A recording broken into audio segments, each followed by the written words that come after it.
Dr. Velta of the Hegemony Scientific Collective adjusted his optical sensors as he observed the human specimen through the reinforced viewing port. The creature sat calmly in the testing chamber, its primitive bipedal form relaxed, despite being surrounded by the most advanced neural measurement equipment in the galaxy.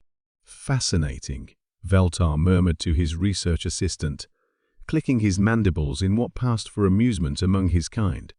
"Look at how slowly it processes simple visual stimuli. The neural pathways are practically glacial compared to our own." The human A female, designated as Subject 7 in their files, though she had insisted her name was Captain Maria Santos, had been captured during a routine patrol in the Outer Rim territories. Like most of her species, she appeared remarkably unremarkable.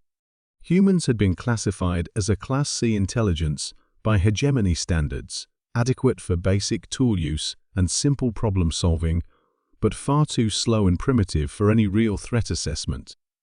"Initiate sequence alpha," Velta commanded. The chamber filled with holographic targets that materialized and vanished in rapid succession. Each target appeared for exactly 0.3 seconds, plenty of time for any civilized species to identify and respond.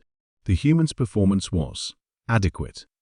She managed to identify 67% of the targets, well within expected parameters for her species classification. "Now sequence beta," Velta ordered, increasing the difficulty. Target duration dropped to 0.15 seconds. The human's accuracy dropped accordingly, managing only 45% identification. Velta's mandibles clicked with satisfaction. These results would confirm the hegemony's assessment. Humans were simply too slow to pose any significant threat in space combat scenarios where split-second decisions meant the difference between life and death. But Captain Santos was smiling. "Is there something amusing about your performance specimen?" Velta asked through the chamber's communication system. "Just wondering when you're going to start the real test," Santos replied, her voice carrying an odd note of confidence that made Velta's sensory clusters twitch uncomfortably. "This is the real test. Your reaction times are being measured with quantum precision instruments. The data clearly shows that you're measuring the wrong thing," Santos interrupted. "You're testing visual processing speed and pattern recognition. That's not reaction time, that's thinking time." Velta exchanged a glance with his assistant. "Explain the distinction."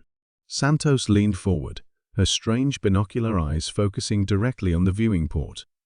"Reaction time isn't about how fast you can solve a puzzle. It's about how fast you can respond to an immediate threat, how quickly your body can move when your survival depends on it." "Preposterous," Velta scoffed. "We have observed human locomotion extensively. Your species moves at a fraction of the speed of most galactic civilizations. The Zephyrians can achieve burst speeds of running speed and reaction time are completely different things," Santos said patiently. "Your people never evolved as persistence hunters, did they?" The question caught Velta off guard. The hegemony species had indeed evolved as ambush predators, using their superior intellect and technology to overcome prey, rather than physical prowess. "What relevance does evolutionary history have to?" "Everything," Santos said simply. "Humans spent millions of years as both predator and prey. We had to react instantly to charging megafauna, dodge striking serpents, catch projectiles mid-flight. Our neural pathways didn't evolve for complex analysis, they evolved for immediate, instinctive response." Velta's assistant, a younger scientist named Crixnull, leaned forward with interest. "Perhaps we should test pure reflex response instead of cognitive processing." "Impossible," Velta dismissed. "No species can achieve neural response times faster than 0.8 seconds. It's a fundamental limit of biological neural networks." Santos's smile widened. "Want to bet?" An hour later, Velta stared at the readouts in disbelief. The new test series had been designed to measure pure reflex responses, sudden lights, unexpected sounds, physical stimuli that required no conscious thought, only immediate reaction. The human's average response time was 0.34 seconds. The instruments must be malfunctioning, Velta muttered, running the calibration sequence for the third time. But the quantum precision sensors confirmed what seemed impossible.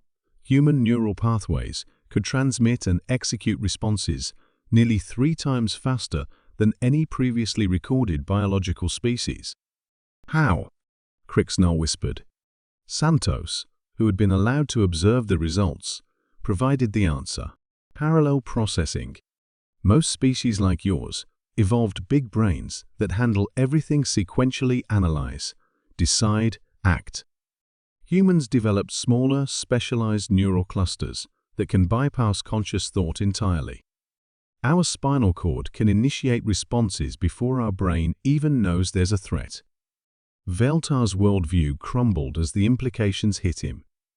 In space combat, where engagements occurred at the speed of light and victory went to whoever could react first to sensor data, humans weren't the slow, primitive species the hegemony had classified them as. They were the fastest reacting intelligent species in the galaxy. There's more, Santos continued conversationally. Those primitive human ships you've been studying? Our pilots don't rely on AI targeting systems like your people do. They manually control weapons and navigation in real time, making thousands of micro-adjustments per second based on pure instinct. The research chamber's communication system crackled to life with an urgent alert. Dr. Velta, please report to command immediately. We have an situation. Velta arrived at the command center to find chaos.